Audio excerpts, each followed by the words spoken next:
El enunciado dice lo siguiente: al patear una pelota de fútbol que se encuentra en reposo, esta se mueve como consecuencia de un espacio en blanco que actúa sobre ella.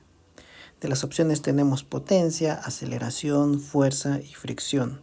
Podemos descartar rápidamente la potencia, ya que la potencia en realidad está en términos del trabajo y el tiempo, es trabajo sobre tiempo, mientras que la aceleración está en términos de la velocidad y el tiempo. Por otra parte, la fricción tampoco es una respuesta válida, ya que la fricción pues se pone al movimiento y pues se da entre el contacto entre dos objetos. Por ejemplo, si yo quiero empujar una caja en esta dirección y la caja está sobre el suelo, pues la caja va a experimentar una fricción en sentido contrario de la fuerza a la que se aplica, justamente oponiéndose al movimiento. Entonces, esta pelota que se encuentra en reposo, pues se mueve como consecuencia de una fuerza aplicada que actúa sobre ella. Entonces la respuesta es fuerza.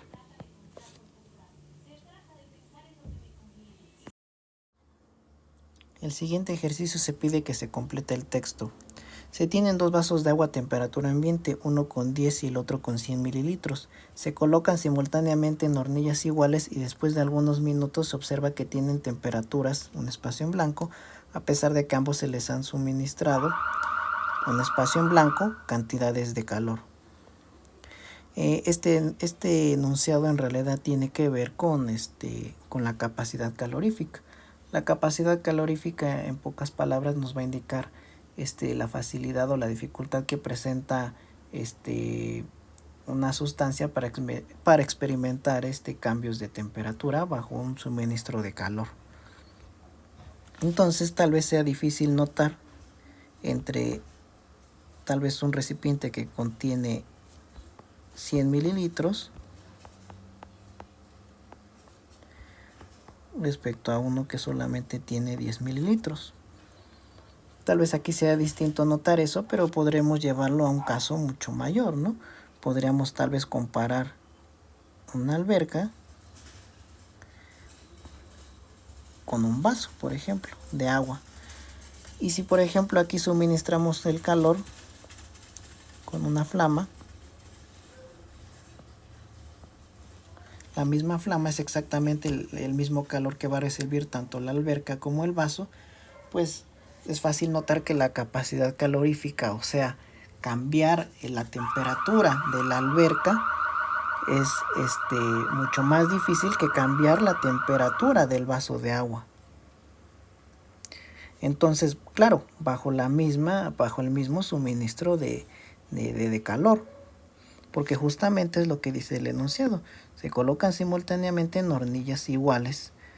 Entonces, tal vez para dos vasos o dos recipientes que contienen 10 y 100 mililitros sea difícil de notar, pero para una alberca y un vaso es más fácil de identificar esta diferencia de temperaturas, ya que si se les suministra la misma cantidad de calor, pues es más difícil que cambie la temperatura de la alberca que la del vaso. En otras palabras, su temperatura va a ser diferente. Y sin embargo, el calor que se les suministra a ambos es el mismo.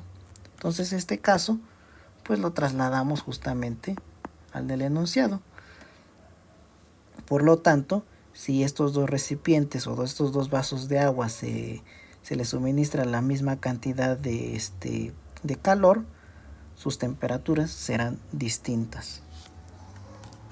Entonces, al completar el enunciado, que es el inciso C, tenemos que se colocan simultáneamente en hornillas iguales y después de algunos minutos observa que tienen temperaturas diferentes, a pesar de que ambos se les han suministrado iguales cantidades de calor. Que seleccionemos la gráfica, ¿qué gráfica posición-tiempo corresponde con los datos de la tabla? Recordemos que en una gráfica posición-tiempo los puntos se pueden ubicar como se ubican los puntos en un plano cartesiano, es decir, parejas de puntos. En este caso vemos que todas las gráficas en el eje En un eje tienen a la posición y en el otro eje tienen al tiempo. Es decir, en el eje X, en cada caso, encontramos al tiempo y en el eje Y a la posición. Que en estos casos a la posición se le nombra con la variable X, que está dada en metros, y el tiempo en segundos. Lo mismo aplica para este caso y para este caso y para el de acá. Todos los puntos están graficados en términos de la posición y el tiempo. Entonces, si en el eje X encontramos al tiempo y en el eje Y encontramos a la posición, pues tal como ubicamos los puntos en un plano cartesiano, ubicamos parejas de puntos. Primero ubicamos en el eje X o en el eje del tiempo, primero este y luego el de acá. Entonces, por ejemplo, podemos ubicar el segundo 1 y buscarlo en las siguientes gráficas. Entonces, en el primer segundo se encuentra en la posición 2, el cual aquí coincide, en este caso, aquí coincide, en la gráfica A, en la gráfica C también coincide, en la gráfica B también coincide, y en la gráfica D también coincide. Aquí, a pesar de que no está escrito, aquí está el tiempo, el segundo 1, el segundo 2, el segundo 3, el 4, el 5, el 6, el 7 y lo mismo para los otros incisos. Luego vamos con la siguiente pareja de puntos o de coordenadas. Entonces, ahora al tiempo 3 o al segundo 3 se encuentra en la posición 6. Aquí vemos que ya no coincide, justo aquí está el 3 en el inciso A y ya no se encuentra en la posición 6, por lo cual descartamos este caso, nos pasamos al inciso C y encontramos que para el segundo 3, sí, efectivamente, se encuentra en la posición 6. Para el caso B también coincide. Y para el caso D también coincide.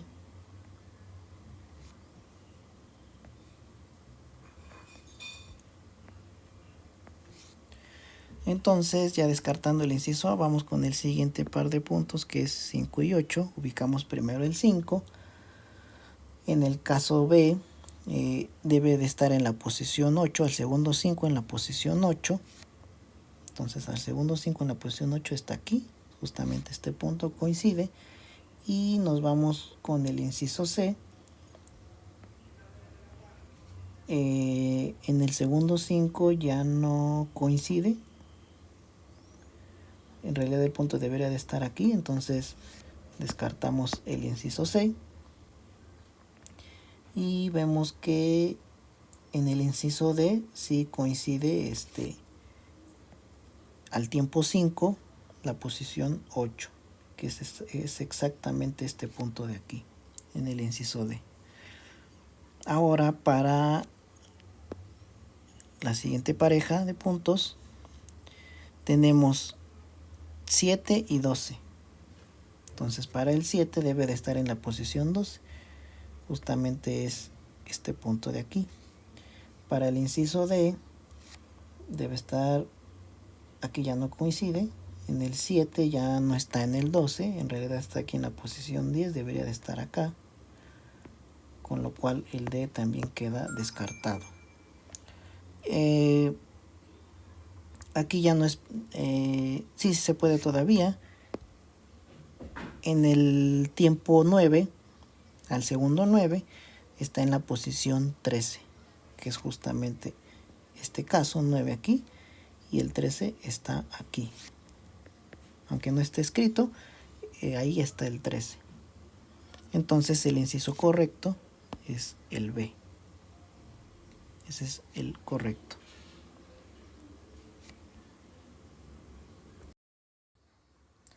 El ejercicio pide completar el enunciado. Una de las características que describe el movimiento ondulatorio es un espacio en blanco que consiste en el número de vibraciones por unidad de tiempo.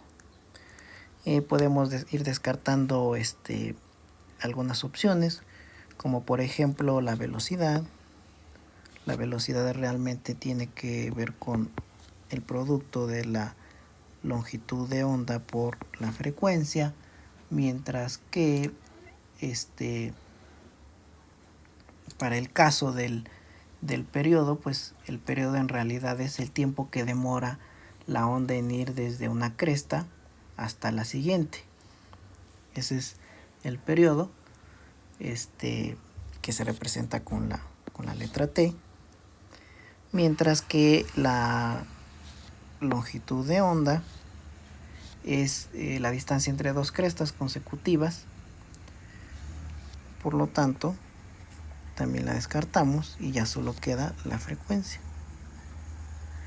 que es justamente el número de veces que la onda se repite en una unidad de tiempo, que es prácticamente la parte que viene aquí, número de vibraciones por unidad de tiempo.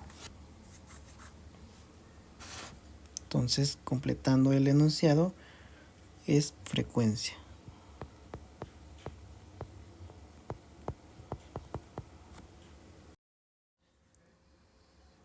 El siguiente ejercicio menciona: estos colores resultan de la descomposición de un rayo de luz al incidir sobre un prisma, excepto amarillo, azul, verde o café.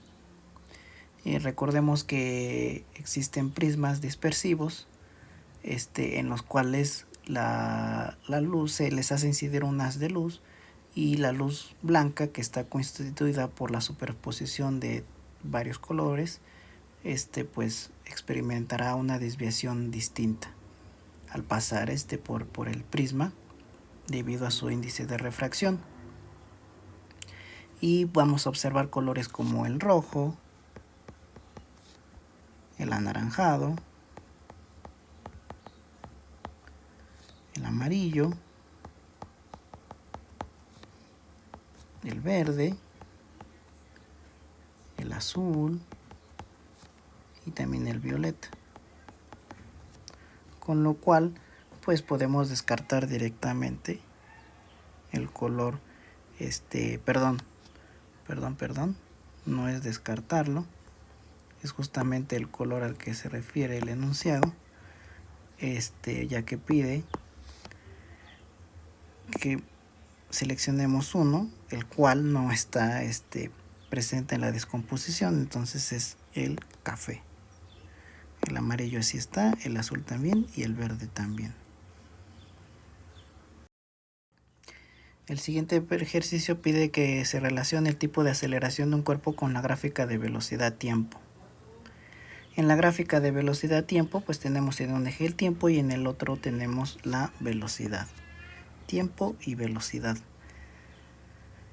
Este tipo de gráfica pues está dividida en tres comportamientos distintos. Aquí observamos, por ejemplo, en esta primera parte, observamos que conforme pasa el tiempo la velocidad va disminuyendo. En el segmento B vemos que la velocidad se mantiene conforme pasa el tiempo, y en el segmento C observamos que la velocidad aumenta conforme pasa el tiempo. Y nos menciona que relacionemos el tipo de aceleración. Recordemos que a pesar de que nos dan una gráfica de velocidad-tiempo, podemos nosotros hablar acerca de la aceleración. Justo tiene que ver en que la aceleración está en términos de la velocidad y el tiempo. Sabiendo eso, podemos describir qué aceleración va a tener, si es cero, negativa o positiva. En ese aspecto podemos identificar si es negativa o positiva en estos segmentos de acuerdo a la pendiente que tienen. Como podemos observar, en el segmento A tenemos una pendiente negativa, mientras que en el segmento en el segmento C la pendiente es positiva, mientras que en el segmento B pues la pendiente es 0. Ahora, esto es la pendiente solamente. Si ahora esto lo trasladamos a una gráfica aceleración-tiempo, pues entonces observaremos una aceleración en el apartado en el segmento A. Si lo graficamos, pues veremos una aceleración justamente negativa. Si aquí está la aceleración y aquí, aquí está el tiempo y acá la aceleración, tendremos una aceleración negativa en el segmento A. En el segmento B vamos a tener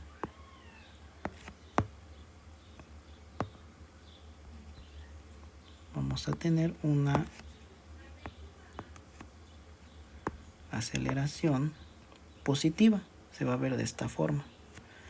Aquí está el tiempo, acá está la aceleración. Este es el segmento C, este es el segmento A.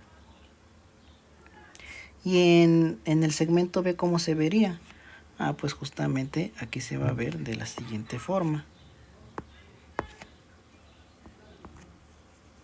Si nosotros pintamos ahora el segmento B, veremos que la velocidad es cero. ¿Qué significa que la velocidad es cero? Pues que no hay aceleración. Entonces aquí está el tiempo, aquí está la aceleración y que vamos a ver algo como esto.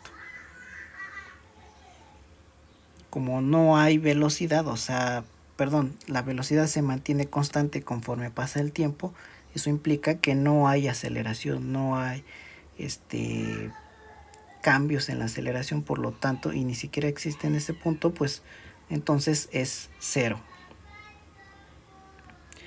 Ahora, debemos de entender que la pendiente en la gráfica velocidad-tiempo, pues nos va a indicar cómo se verá la gráfica de aceleración-tiempo.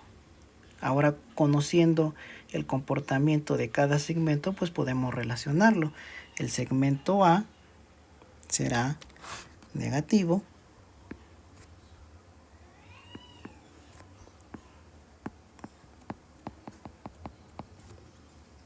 El segmento B tendrá una aceleración negativa, aceleración. El segmento C tendrá una aceleración positiva. Por lo tanto, la respuesta es, vamos a verificar, el 1, el segmento 0 va con el B, entonces sería 1B. Vamos a escribirlo aquí, 1B, me equivoqué.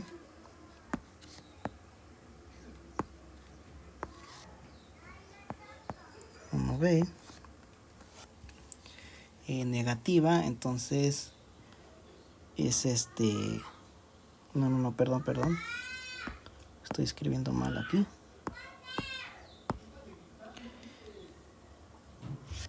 El segmento negativo es el A, entonces sería 2A. El segmento 0 es 1B.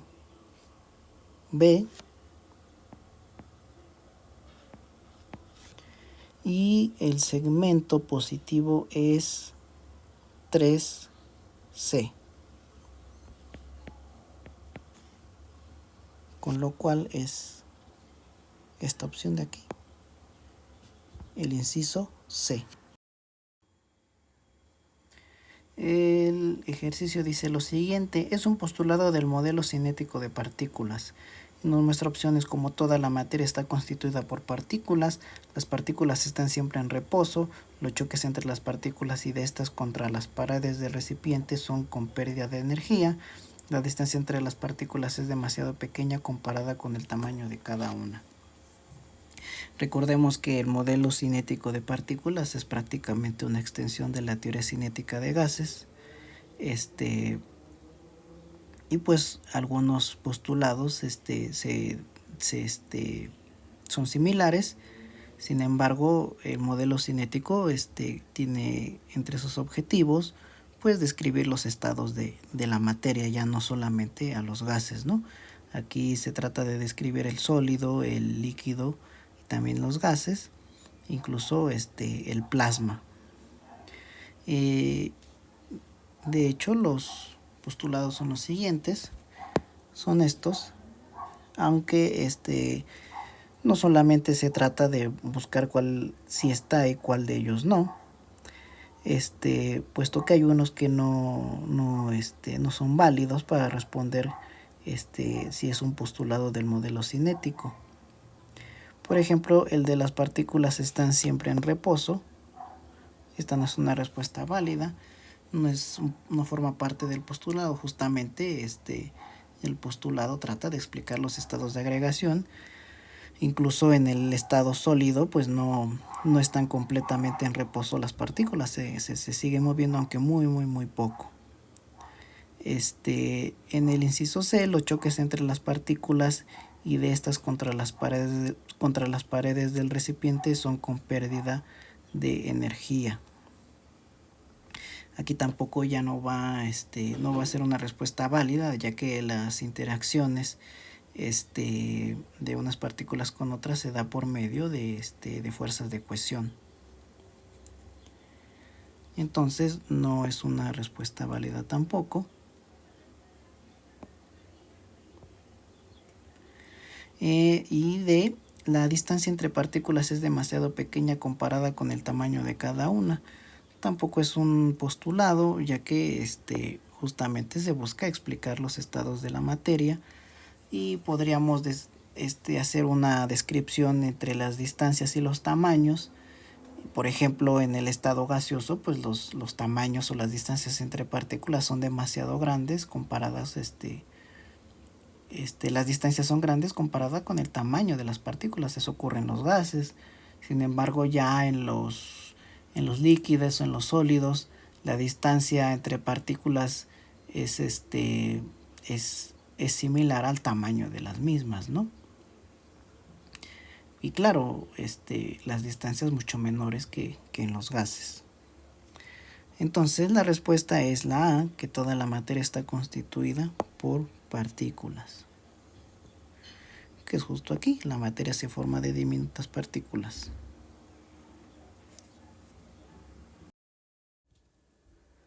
En el siguiente ejercicio pide relacionar cada tipo de radiación electromagnética con su uso. Del lado izquierdo tenemos el tipo de radiación, que puede ser infrarrojo, rayos gamma o luz ultravioleta.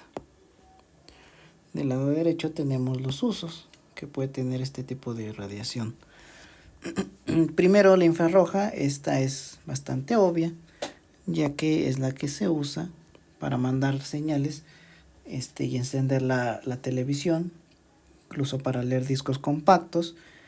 Antes los celulares usaban más este tipo de radiación. Hoy también se sigue usando, aunque no todos los celulares la tienen. Pero en la actualidad hay celulares que tienen este tipo de radiación incluida, y se pueden encender o apagar televisiones por medio de alguna aplicación. La siguiente aplicación o uso tiene que ver con los rayos gamma. Se ocupa en procedimientos para la detección de cáncer en los huesos. Este tipo de radiación se usa principalmente al momento en el que a una persona le inyectan justamente una sustancia radiactiva que emite en efecto rayos gamma, y por medio de algún equipo de cómputo pues se construye la imagen a través de la radiación que emite la sustancia que se le inyectó a las personas. También se pueden detectar problemas de tiroides, entre otros. Por último, la luz ultravioleta, que se usa para desinfectar equipos y materiales quirúrgicos. Es de las más importantes aplicaciones de la luz ultravioleta, y pues La razón es que inactiva rápida y eficientemente los microorganismos. Entonces, si relacionamos todo, podemos escribir ahora la respuesta. Entonces la luz infrarroja es 1 con B, rayos gamma 2 con C y luz ultravioleta 3 con A. Y es la respuesta C, la correcta. En este ejercicio se menciona que un estudiante acerca 2 imanes por sus polos norte y observa una interacción entre ellos manifestándose como una fuerza D. Nos dan la opción contracción, repulsión, fricción y atracción. Podemos descartar rápidamente contracción, no tiene nada que ver con una interacción entre imanes. La repulsión, pues es justamente la respuesta correcta, ya que al acercar polo norte con polo norte, pues observamos una repulsión, la cual podría ser dibujada de esta forma.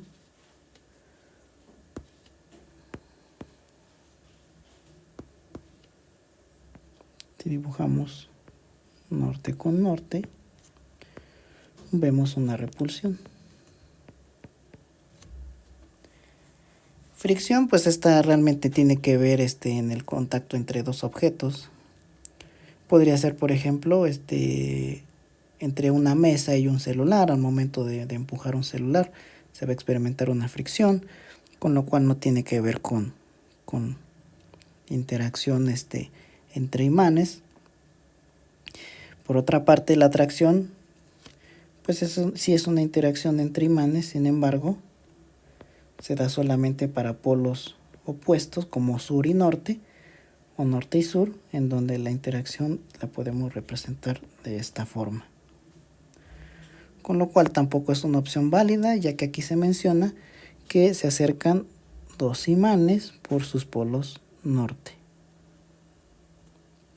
Entonces, al momento de completar el enunciado, vemos que un estudiante acerca a 2 estudiantes por sus polos norte y observa una interacción entre ellos manifestándose como una fuerza de repulsión.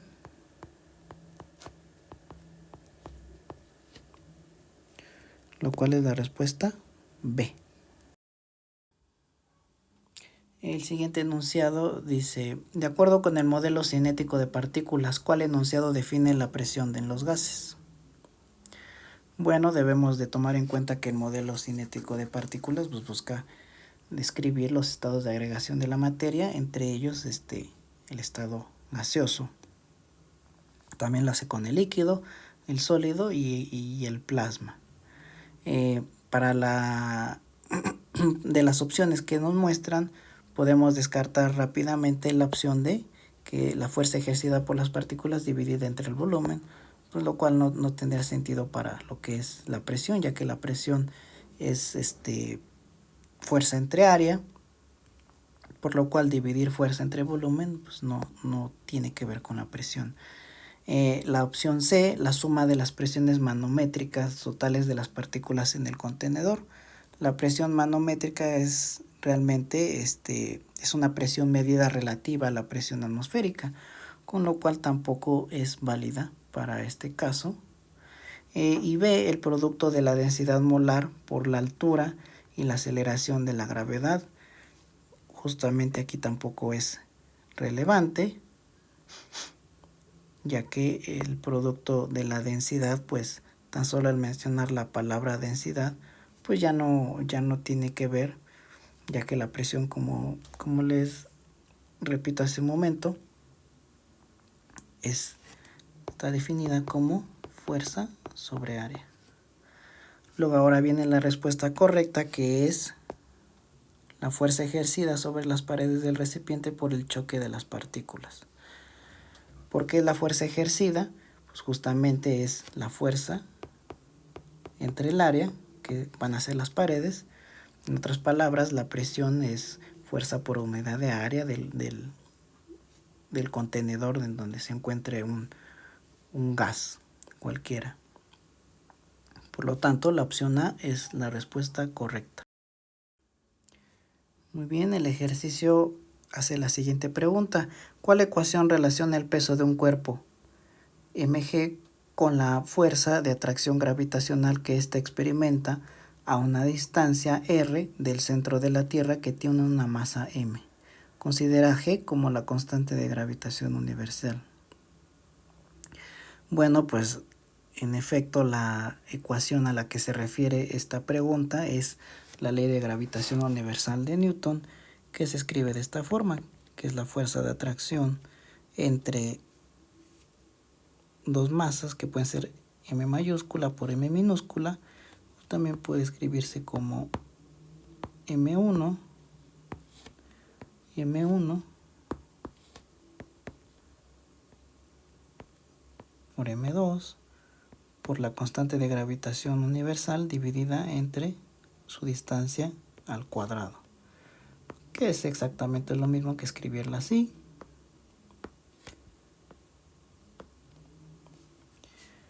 Esta ley de la ley de gravitación universal de Newton, pues justamente describe la atracción, la fuerza de atracción entre dos objetos de masa m1 o m2. Y aquí podemos ver que entre más lejos estén, pues la fuerza de interacción es cada vez menor. Por supuesto, si están más cerca, la fuerza de interacción es mayor. Claro, también depende de las masas m1 y m2.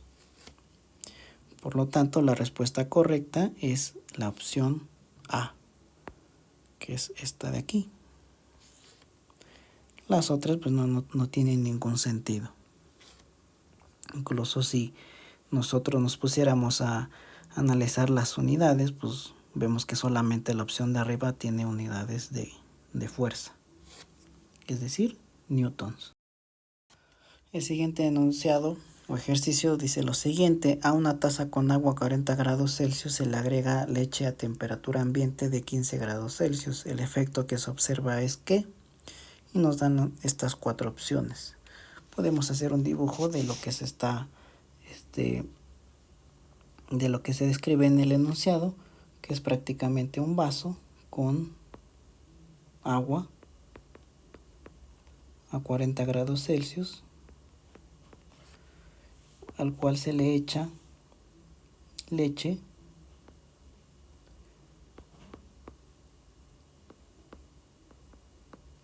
a 15 grados Celsius. Este es un caso prácticamente de equilibrio térmico. Lo podemos ver más fácilmente si juntamos, por ejemplo, dos objetos, uno a mayor temperatura, uno a menor temperatura respecto del otro, y vemos cómo el calor va a fluir del de mayor temperatura al de menor temperatura. En este caso, como el agua tiene mayor temperatura que la leche, el calor, la energía va a fluir o se va a transferir del agua a la leche al momento de mezclarse. Por lo tanto, podemos descartar inmediatamente varias opciones. Para empezar, el inciso A dice que a la leche le pasa temperatura al agua, lo cual no tiene sentido pasar temperatura, ya que la temperatura es un escalar. No se pasa temperatura, lo que se pasa es calor, energía. La leche absorbe la temperatura del agua. De nuevo, se menciona absorber temperatura, lo cual no tiene sentido, por lo tanto tampoco es una respuesta válida. Y C, el agua recibe energía del aire. El agua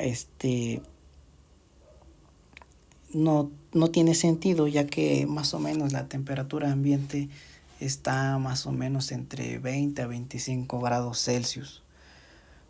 Por lo tanto, si acaso el aire es el que va a recibir energía del agua. Sin embargo, no es el caso. Por lo tanto, es una respuesta no válida. Entonces, el agua realmente es quien transfiere energía a la leche, que es la respuesta correcta. Después de mezclar la leche y el agua, después de un buen rato, lo que va a pasar es que van a llegar a la misma temperatura. tal como ocurre en estos dos bloques, uno a mayor temperatura que el otro, después de un rato van a llegar al equilibrio térmico, es decir, van a tener la misma temperatura ambos objetos. En este caso la mezcla así va a ocurrir. El agua le transfiere calor a la leche y pues se van a igualar sus temperaturas, es decir, llegan al equilibrio térmico.